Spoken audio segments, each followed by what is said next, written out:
संगत के असर है बाबू भैया, संगत के असर है। দেখো, তোমরা যেমন মানুষের সাথে ঘুরবে, তোমার বন্ধু বান্ধব ফ্রেন্ড সার্কেলের মানুষগুলির চিন্তাধারা যেমন হবে, তোমার চিন্তাধারার দিন যাবে অমনই হয়ে যাবে। এবার তোমার কোনো বন্ধু ধরো নেশারি, মদ খায়, গাঁজা খায়, গাঁজারু, তাহলে কী হবে, ধীরে ধীরে তোমাকে ওই রাস্তায় নিয়ে দেবে, তোমাকে নেশারি বা গাঁজারিই বানাইবে, কনফার্ম আছে। তো এই জন্য মুই কম যে যে লোকগুলো পজিটিভ মাইন্ডসেটের, পজিটিভ কথাবার্তা কয়, জীবনে গ্রোয়িংয়ের কথাবার্তা কয়, ফিউচারের কথাবার্তা কয়, ইনভেস্টমেন্টের কথাবার্তা কয়, এমন লোকের সাথেই বন্ধুত্ব করো। তাহলে কী হবে, ওই একই কথা বারবার শুনতে শুনতে হয়তো তোমারও মাইন্ডটে ওইভাবেই কাজ করবে, ইনভেস্টমেন্টের দিকে ঝুঁকে যাবে।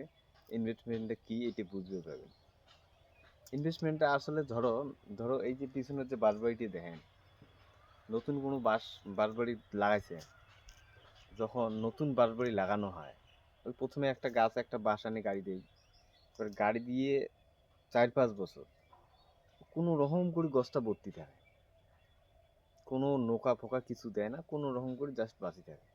তারপরে কি হয়, একটা দুইটি করে নোকা দেওয়া শুরু করে, হ্যাঁ না? তারপরে 2-4 বছর যাওয়ার পরে একটা ভাড়া ভাড়া একটা বাঁশের থোপ তৈরি হয়ে যায়। তো ইনভেস্টমেন্টটাও এমন, যখন প্রথম প্রথম তোমরা ইনভেস্টমেন্ট শুরু করবে, তখন তেমন কোনো ধরনের রিটার্ন আসবে না, মনে হবে যে বেকার কামত বোধে আসনো, কই রিটার্ন নাই, টাকা বাড়ে না, কিছু হয় না। কিন্তু না, এমনটা না। যখন কিছুটা সময় যাবে, 5 বছর 10 বছর, ওই বাঁশের থোপের মতো করেই তোমার টাকা গুঁড়ো হবে। তো ওই কার সাথে উঠে বসে করবে নিয়েছেন, কার ভিডিও দেখতে নিয়েছেন, কী ধারণার রিল দেখতে নিয়েছেন, তার উপরে কিন্তু মাইন্ডসেটের একটা প্রভাব পড়ে। যেমন দেখবেন অমনটাই হবে। ঘটনাটা হল, গরিব হয়ে জন্ম নেওয়াটা কিন্তু অপরাধ নয়। যে আমরা গরিব গরিব হয়ে জন্ম নিয়েছি, এটি কিন্তু অপরাধ নয়। গরিব হয়ে মরাটা অপরাধ। এই জন্য মুই কম যে ফ্রেন্ড সার্কেলটা একটু চেঞ্জ করো, একটু যাচাই বাছাই করো। এগুলো নেশারি গাঞ্জারি আছে, এগুলো সাইড করো।